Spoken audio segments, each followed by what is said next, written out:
বাস্তবতা কি? বাস্তবতা হচ্ছে আপনি যার জন্য কাঁদবেন সে আপনার কথা অন্যের কাছে বলে হাসবে।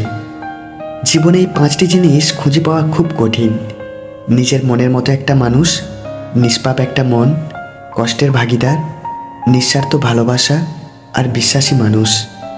3টা জিনিস ফিরে আসে না: সময়, কথা, সুযোগ। 3টা জিনিস হারানো ঠিক না: শান্তি, আশা আর সততা। 3টা জিনিসে পতন হয়: অহংকার, মিথ্যা আর হিংসা। 3টা জিনিস খুব দামি: ভালোবাসা, আত্মবিশ্বাস ও বন্ধুত্ব। সুখে থাকার 2টো পদ্ধতি: পরিস্থিতিকে বদলে দাও, নয়তো পরিস্থিতিকে বুঝে নিজেকে বদলে নাও। সাইকেল চালিয়ে পা ব্যথা হলো, বাইক কিনলেন। বাইক চালিয়ে পিঠ ব্যথা হলো, 4 চাকা কিনলেন। গাড়ি চালিয়ে ভুঁড়ি বেড়ে গিয়ে জিম জয়েন করলেন। জিমে গিয়ে এখন আবার সাইকেল চালাচ্ছেন। একেই বলে রিসাইকেলিং। বেশি চালাক মানুষের সমস্যা একটাই: তারা সব বোঝে, কিন্তু আপনি যে তার চালাকি বোঝেন সে সেটা বোঝে না।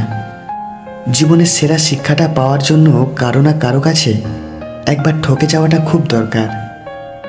কাউকে তার প্রাপ্য সম্মানের চেয়ে অতিরিক্ত সম্মান দিবেন না, তাহলে তার কাছে আপনার নিজেরই সম্মান হারিয়ে যাবে।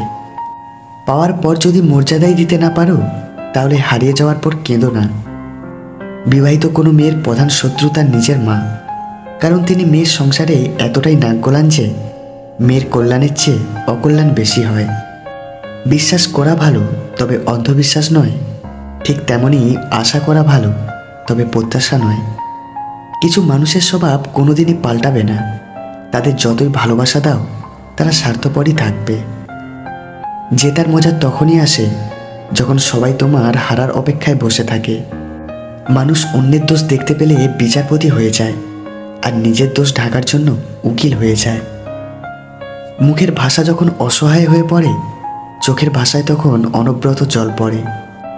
নিজের জন্য একটু স্বার্থপর হওয়া ভালো, কারণ নিজের ভালো অন্য কেউ নয়, নিজের ভালো নিজেকেই ভাবতে হয়। কোন সময় নারীরা পুরুষের জন্য পাগল হয়? নারী সেই সময় পুরুষের জন্য পাগল হয় যখন তার শখের পুরুষ তাকে ছেড়ে চলে যায়। ঠিক সেই সময় তাকে কাছে পাওয়ার জন্য পাগল হয়। কিছু ভুল মানুষকে অনেক কিছু শিখিয়ে দেয়, কিছু কষ্ট মানুষকে পাথর করে দেয়, কিছু অভিমান মানুষকে অপর করে দেয়, আর কিছু বাস্তবতা মানুষকে অনেক বদলে দেয়। ক্ষুধার্ত মানুষের কাছে নীতির কথা আর রাগী মানুষের কাছে উচিত অনুচিতের কথা দুটোই অর্থহীন। কিছু মানুষ যতটা যত্ন করে কষ্ট দেয়, তার ঠিক অর্ধেক যত্ন করেও যদি ভালোবাসতো, তাহলে পৃথিবীতে বেঁচে থাকা আরও উপভোগ্য হতো। সুখে থাকাই জীবনের সার্থকতা নয়, কাউকে সুখে রাখতে পারাটাই হলো জীবনের চরম সার্থকতা।